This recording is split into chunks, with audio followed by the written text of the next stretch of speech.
Hi friend, स्वागत करुच्ची Odia kitchen live channel को। मुझे किसी स्पेशल बने तेणु देखो यहाँ अच्छे फूलकोबी यार सीजन फिनिश हवा पूर्व मुझे गोटे बढ़िया रेसिपी देखी बनईकि देखी चलतु मो वीडियो को देखु एवं कमेंट रे जनातु केमती कौन मु बनाऊँगी। ठीक अच्छे एवं फूलकोबी पूरा क्लीन कर ये अच्छी ना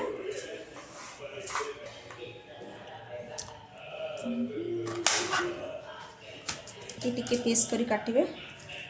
टिके बड़ बड़ पीस करदे टिके फूलकोबीटा खराब हो बाहर करदे खराब बर्तमान फूलकोबी आम एमती पीस पीस करवा एमती पीस ही करेंगे देखिए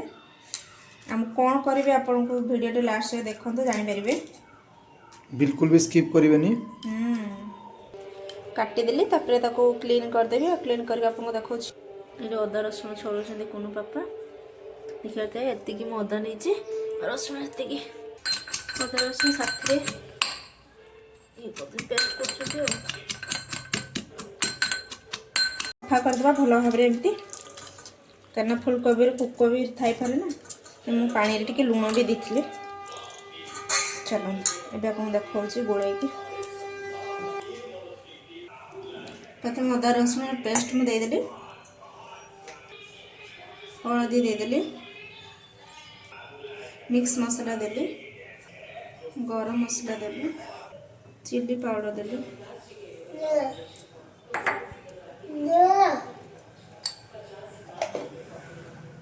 गोटा जीरा कॉर्नफ्लोर पाउडर देवी 2 चामच देवी 3 चामच लगे बेसन ऑप्शनल हम चाहिए भी पकई पारे नॉले स्किप करि परिबे। स्वाद अनुसार लुण देवा लुण टिके कम देवे कारण सॉस जो दबा ना से भी लुण थाए ना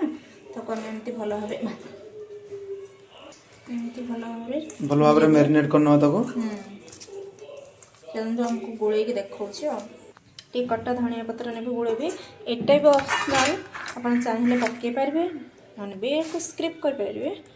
स्किप करने माने मत धनिया पत्र टे भल लगे मत कोनो पापा को तेणु मुझे गोले देली देखते तेल देवा तेल गरम होके आसले तो आम छाणा ना तेल गरम होते आसे पियाज को चॉपिंग करदे केमती कौन चॉपिंग कर देखी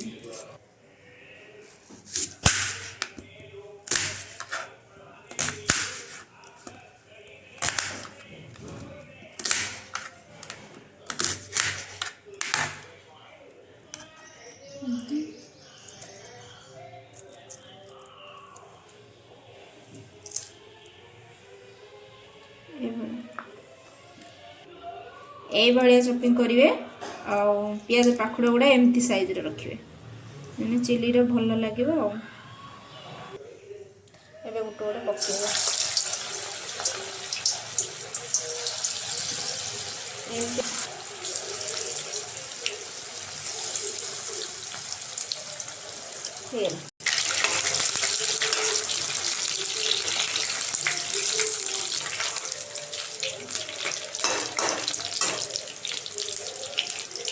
गुटे कहवा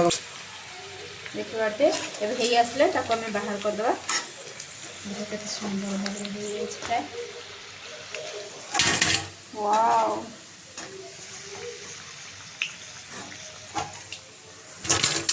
आप एमती भी सॉस दे खाई पारे बढ़िया लगे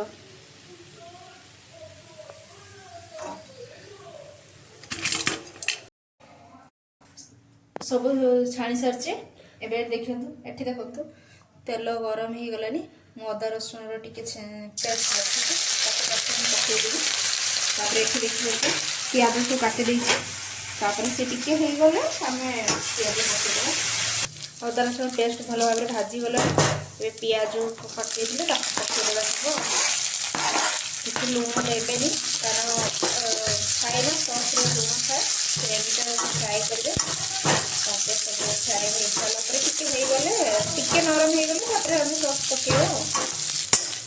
पियाज हो आसलानी सब आम ए सॉस पकईदेवा गोटे चमच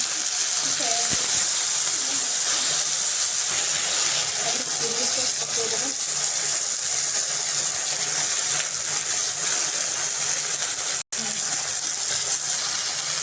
टमाटो सॉस देदेबा।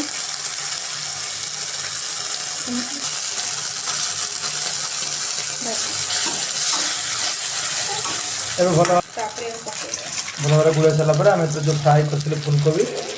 ତାକୁ ଆମେ ଏଥିରେ ଭଲ ଭାବରେ ପକେଇକି ଗୁଳେଇ ନେବା। रेडी हो गला आपणकर फुलकोबी चिली।